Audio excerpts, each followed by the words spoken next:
The night of February 25th, 1980, is a day that will live in infamy for many of the people of Suriname. For many of the people in the United States and abroad, they might not even remember that date. That was the date that Desi Bouterse and 16 non-commissioned officers took over the country of Suriname in a relatively bloodless coup. The lesser known piece of what happened that day is the story of what was going on at the airport. Midday on February 25th, a unknown or little known Air Force major named Toby Rufty was face down on the concrete of Zanderij airport. He had a gun pointed at the back of his skull. He could only hear his own heart beating and the screaming of rebels in a language that he didn't understand. In that moment, gun to his head, 4,500 miles from home in Ohio, Rufty was carrying secrets that could have changed Cold War history. Secrets about America's most advanced nuclear weapons. Secrets that, if they were revealed, could have ended the Carter presidency almost then and there and altered the balance of power globally. My name is Matthew Smith, and I grew up next door to Desi Bouterse when I was a child. We lived through a civil war. We lived through economic collapse, multiple coup attempts that attempted to oust our neighbor. I visited rebel bases deep in the heart of the Amazon. And when I returned home, my perspective on the world had changed drastically. It changed even more when my mother started telling me very interesting conspiratorial stories about cover-ups and government conspiracies and propaganda and mind control experiments. And it just seems so out of left field. But after 30 years of research, I'm finally starting to piece together the truth about what happened in this tiny country on the northeast shoulder of South America, barely larger than the size of Georgia for our American audiences, with around 400,000 people, and how it was all connected to the Iran-Contra scandal. This is the Suriname Contra affair, part 1. Thanks for joining me. So we need to go back to the beginning. It's 3 a.m., February 25th, and Ambassador Nancy Ostrander is asleep in her bed. She hears and is awoken by the sound of what she thinks might be fireworks. But then something hits her. Chinese New Year was a couple weeks prior. Now, if you've never celebrated or had the pleasure of having an experience of Chinese New Year in Suriname, it is a thing to behold. I remember as a kid, they would have these black cat firecrackers that would be in giant rolls, and they would sit them out on the fence post, and they'd light them off, and the entire town would explode. Rat-a-tat-a-tat-a-tat-tat-tat. It would just, and the reverberations would go off the tin corrugated roofs across town, and it would just echo. So she thought it was that, but in reality, it was something very, very different going on. The coup had erupted, and she was right smack dab in the middle of it. Now, just 3 days earlier, back in the United States, America was riding high on the celebration of the Miracle on Ice. The Miracle on Ice was a lot more than just a hockey match. It was, in the eyes of the Americans, it was good versus evil, and I'm sure it was that way in the eyes of the Soviets as well. And we had the entire country buzzing when the U.S. pulled off an upset. But now, miles away at Zanderij airport, deep in the heart of the jungles of Suriname, were these strange-looking aircrafts with long, distended, bulbous nose cone. They didn't have the normal tapered nose cone. They looked like the nose of an alcoholic or like Jimmy Durante for all movie fans. They were just sitting there on tarmac. One of them had just pulled in around 1:30, I believe, a.m. after having some problems that it needed to fix. The other two had arrived earlier, and a lot of the crew was already asleep or out on the town partying. Some of them didn't get in until 4:30 in the morning. Other ones of them had just crashed early and were down in the hotel downtown. So Nancy wakes up, she starts to hear this, and she realizes, looking out the window, that the coup has erupted. So she's now in panic mode. She knows that there's American crewmen that come down about once every 3 months down to town. These are people that she knows, right? Every 3 months they come in. They've even got an arrangement with the ambassador to bring her down fruit. She'll kind of give them a shopping list before they comes down, and then she'll go ahead and make up a fruit basket, which she would give to the president of Suriname. And this was an arrangement. Now, she is responsible for those people. She has to track down Colonel Donald Ward and kind of get an assessment of what's happening. But a lot of the other crew members are still asleep. And the news starts to broadcast that these planes that are out there at the airport, and mind you, a lot of the communications have been shot at this point in time. I think a lot of telephone cables were cut, so there's not a good communication. So maybe people who are working the night shift on the airport are coming in and they're talking a little bit about what they saw with these planes. Nobody knows what goes on, but Hindu radio starts broadcasting that these are CIA planes. So you've got just craziness erupting on the streets, gunfire. Paul Good, who was the public affairs officer at the time, his wife is in the bathroom and a bullet comes through the ceiling and it grazes her leg, leaving a scratch in the leg. So she got that close to being killed in the action just by random gunfire that was going on. Meanwhile, the crew is looking out the window and they're being reminded of Vietnam. Some of them recognize the sounds and they're seeing things in the streets, and tanks and boats are being commandeered that are going to start shelling the police station, which is not too far from where these crew members are sitting. So while this is all erupting, you got to remember back in Washington, it's late February. The Carter administration is drowning. For 118 days, the Iran hostage has been dominating the headlines. So you've got 52 captive diplomats over in Tehran. They've become a symbol of American impotence. People are on Carter talking about how weak he is and how inept the presidency is. Meanwhile, you have a new campaign, George Bush and Ronald Reagan, who have just finished the Iowa caucuses. And former President Bush, who was just running against Reagan at the time, had won the caucuses. So it was looking positive for him. It was in a close race. But they're all promising to restore American might and strength and pointing to the weaknesses in the Iran hostages as an example of why Carter shouldn't be reelected. So when the Carter administration, back in the Situation Room at the White House, gets the call from Ambassador Ostrander, this is like the worst case scenario. It's like a lit stick of dynamite thrown into the room. 65 hostages potential, CIA accusations, an aircraft loaded with America's most secretive, sensitive nuclear technology. We'll get to that in a bit. And 3 planes that nobody at the embassy had really thought twice about until they had landed to refuel, because for decades, this was just normal operation. Using that airstrip was just part of American stopovers. But to understand why that airport was really so important to America and why it had just become customary to see American jets flying through, we have to rewind a little bit. And this is, I don't know how much of you all know this information, whether you live in Suriname or whether you're living abroad in America or in the Netherlands. But Zanderij Airport was actually just a kind of a jungle mail stop back in the 1940s during World War II.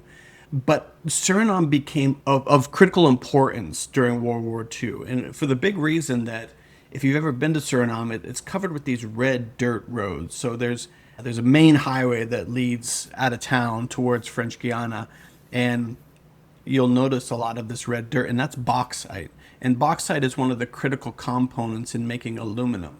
And in World War II, all the warplanes and a lot of other things were being made from aluminum. So Suriname and that natural resource became really important. Guyana had a lot of that resource as well, but through the 1960s and 70s, you had challenges with nationalizing the supply of the bauxite. So being able to access to that became really important. So much so that the United States actually flew down military personnel to protect the bauxite from German U-boats and submarines that were snooping around. And also they built an airstrip that was there.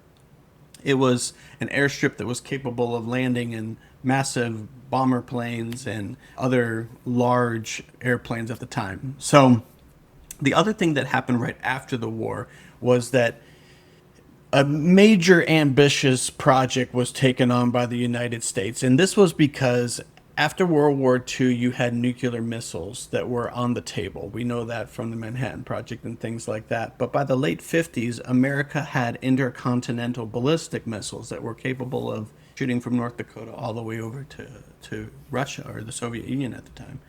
But the problem was they couldn't target properly another country halfway across the world because their maps were wrong.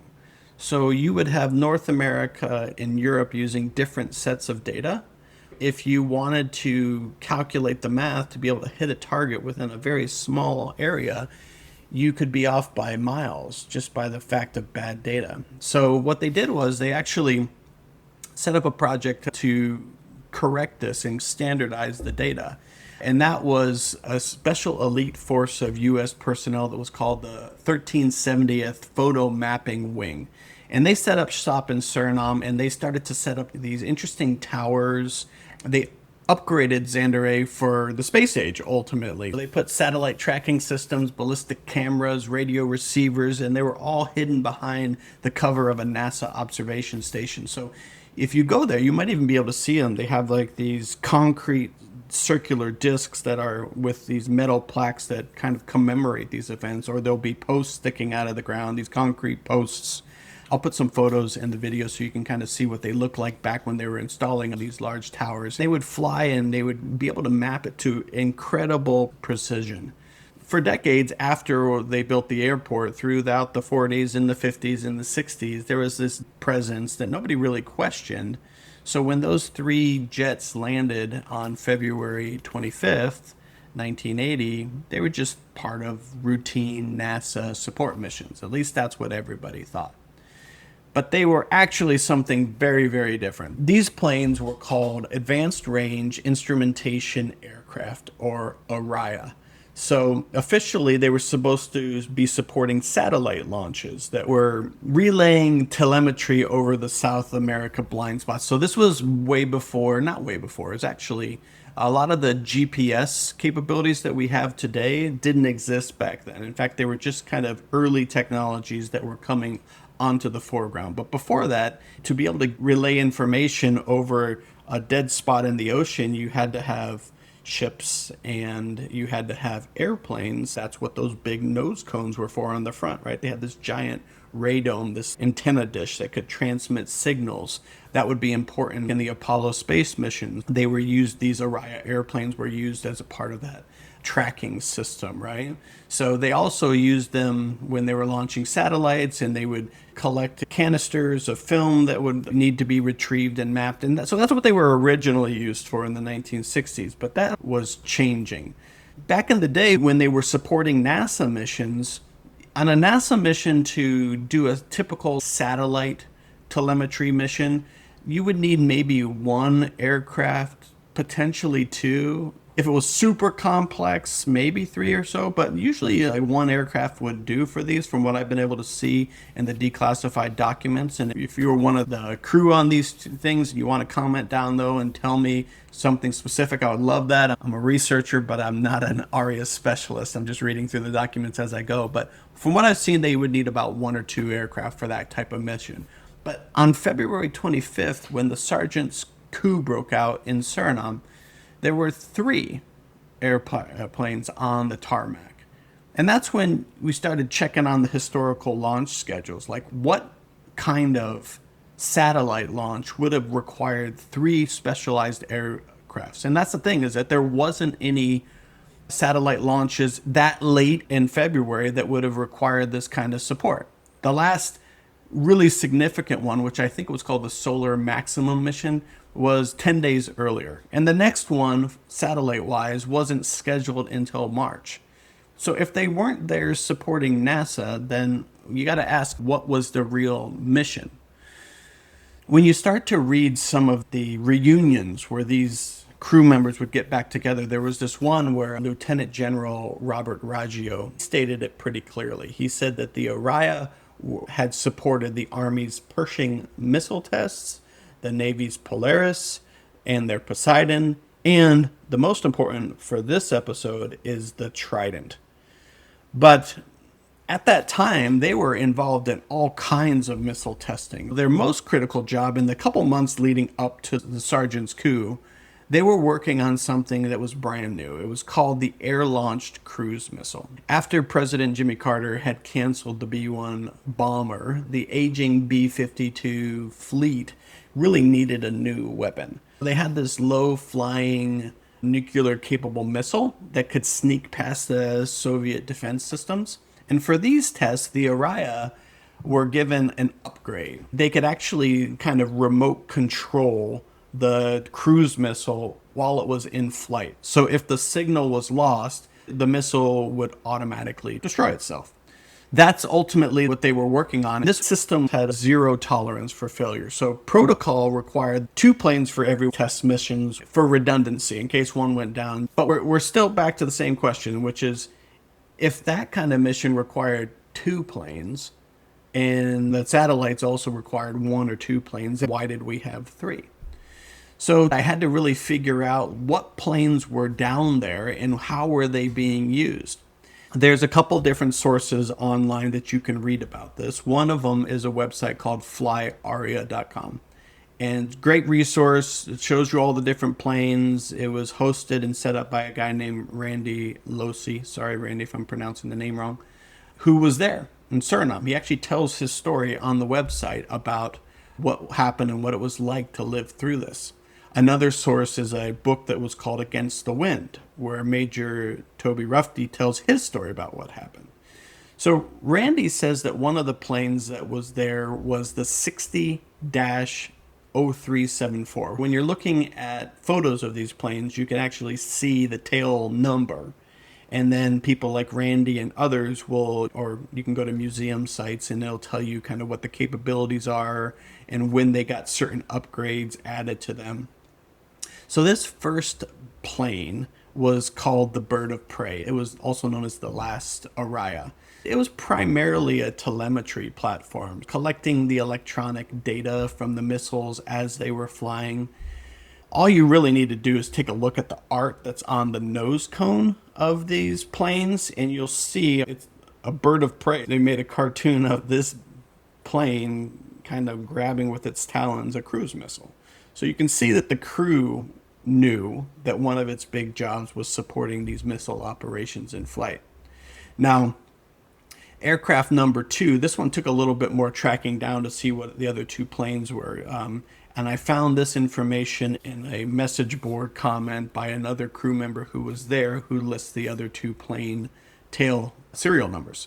So aircraft number 2, we have 61-036, and also the third one was 62-4133. So the -036 was equipped with something called the Airborne Lightweight Optical Tracking System, ALOTS for short. This was designed to visually track and film missile performance. You don't really need a high-powered camera if you're dealing with a slow cruise missile that's being released from one of those B-52s, right?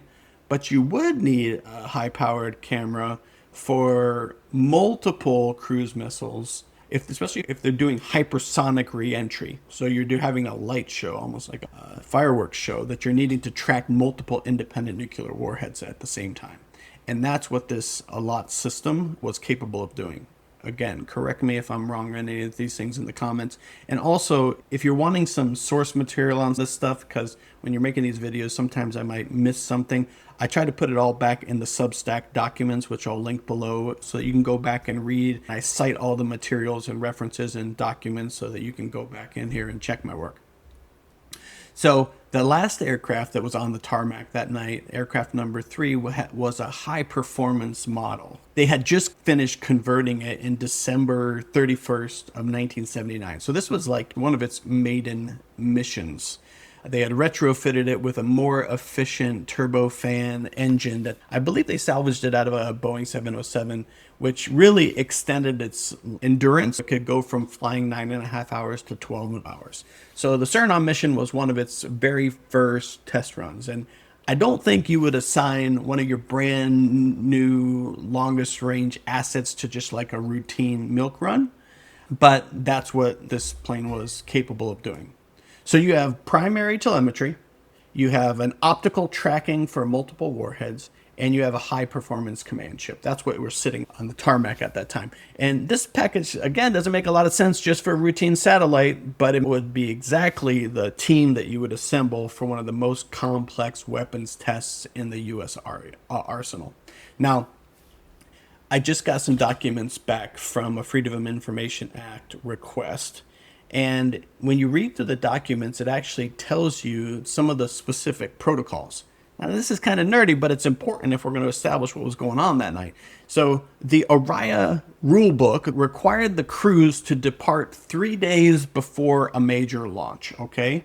And they would stage at forward bases like Paramaribo or Puerto Rico or Barbados and things like that.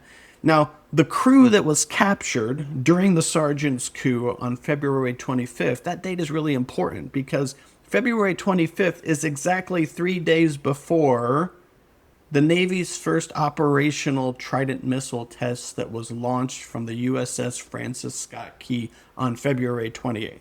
Okay, so to repeat that, the book says you got 3 days, you have to be at your location. 3 days before the Trident missile test from the submarine, they were in Suriname, planning on leaving and going to Ascension Island the very next day.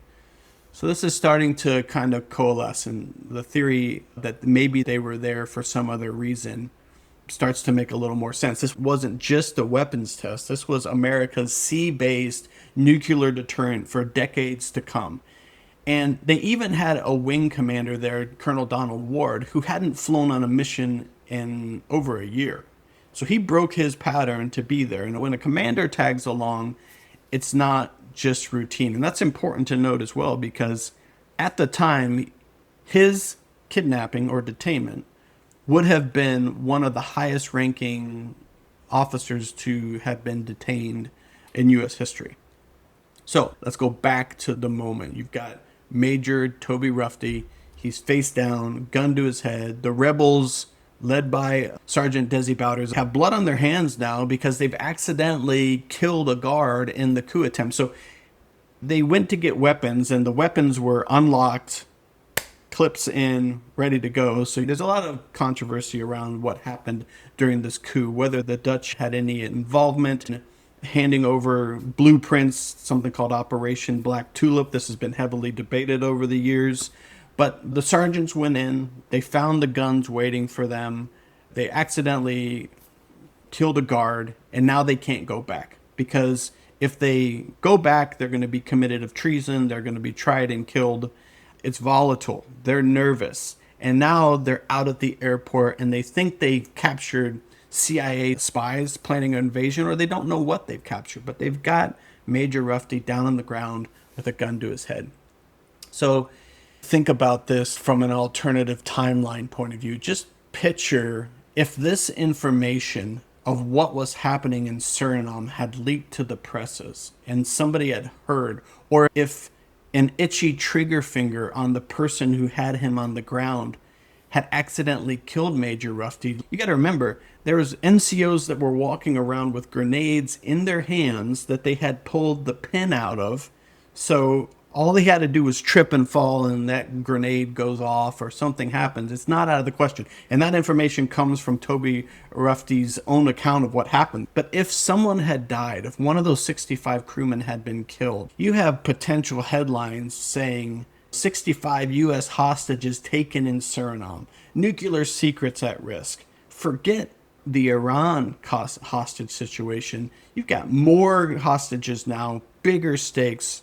Not to mention, if you read Ambassador Nancy Ostrander's account of what happened, she said that a plane load of Cubans heard about the coup that was happening and sent in support the morning of.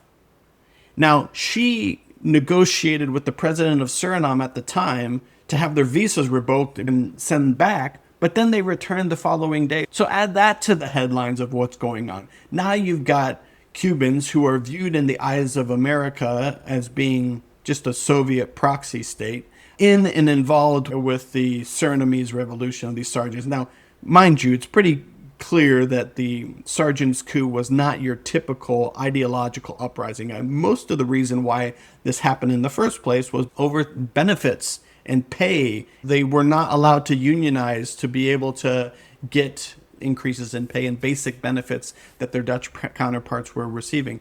So that's really what happened. It kind of like spun out of control and they were painted into a corner. But that's not how it would have been perceived if this had gone very differently. So you got the Carter presidency, for all intents and purposes, would have had two different hostage situations across the globe arriving simultaneously. I just can't even imagine like the pressure, and you wouldn't have need any October surprises, or you wouldn't need any kind of whatever shenanigans did or did not happen between Reagan and Bush. That's a whole nother story. You can dig into the October surprise, but you wouldn't have even needed any of that kind of stuff because it probably would have ended for Carter at that moment. Now it did end up ending anyways, and he wasn't reelected, but it also would have set back the Trident program for potentially years. So these NCOs, these rebels, held cards that they didn't even know that they possessed. So 3 days before the Trident missile was debuting, they had hijacked some of the most sensitive nuclear test support fleet in America. Somewhere, somehow, someone must have scrambled to find replacements because there was 8 ARIA airplanes at the time. 3 of them were in Suriname, so what is that, like 36% of them were in Suriname at the time, being detained. And so I can't find how that mission continued to go off, the Trident missile. They might have brought in resources that were currently in action other places for support. I tried to reach Colonel Ward and Major Rufty and some other crew members to confirm what happened, but after 44 years, people are still pretty tight-lipped about this stuff, so the operational security lockdown that began when they returned home to Ohio must be continuing to this day, but I'd love to talk to someone if someone could give me some more information about that. So this is when the negotiations started. Colonel Ward met with Paul Good. Now, Paul Good, this is kind of an important little side story here, was the political officer in Suriname at the time. Now, he was not just any political officer. This guy had been in Chile when Pinochet was there. He had been part of multiple coups previously. He notoriously said that coups are fun. Not only that, but he was in next door neighbors with a guy named Colonel Hans Valk. And Hans Valk was the one who was accused, allegedly, of giving the coup plans, Operation Black Tulip plans, to Desi Bouterse, who then launched the coup that we're talking about. Now, again, this has not been substantiated. There's some really good books about there. Ellen DeVries wrote a book about Hans Valk. She covers all this information. I would definitely recommend checking that out. But what's interesting is these guys were next door neighbors. Paul Good, who's ostensibly the intelligence officer at the time because Suriname didn't have any CIA station chiefs at the time. So he's functioning as like a de facto intelligence officer.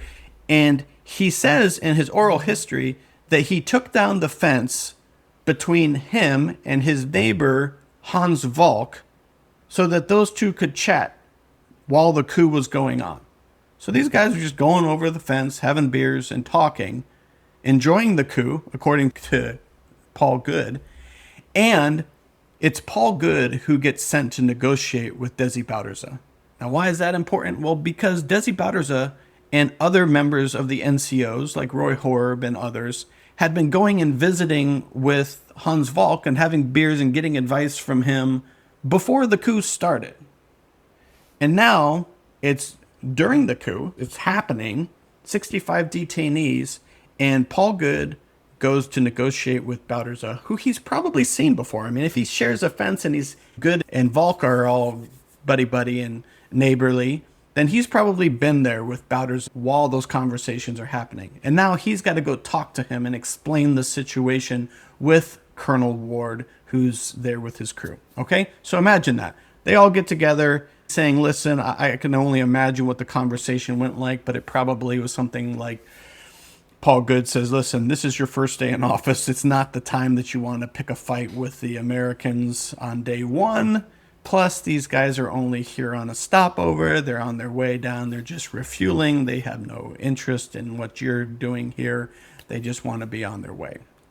So a call goes back out to the airport, and they say, okay, you need to let these guys go. Everybody boards the plane. And by the way, because of the communications had been cut at the time, the planes and their advanced antenna capabilities that they use in the telemetry tracking was being used to convey messages back to the United States, the Department of Defense or the State Department. And then the United States was conveying that information back to the Dutch embassy, who were also out of communications. So if the rebels who had taken over had actually known what was happening, that the plane was being used to feed information to America and back to the Dutch, they might have had a different feeling about the whole thing. But that's neither here nor there, because Bouterse, who's been trained by NATO back in his days over in the Netherlands, he's a smart guy. He's very streetwise. He's also very brutal. I mean, according to Noel Pazdral, who worked with him, who also said he was a very smart, intelligent guy, he said one of his default solutions was violence. He was inclined to kill political rivals. In fact, there have been some moments where he had suggested later torturing American engineers who were in the country, who were working on Western Surinamese projects with the railway at the time.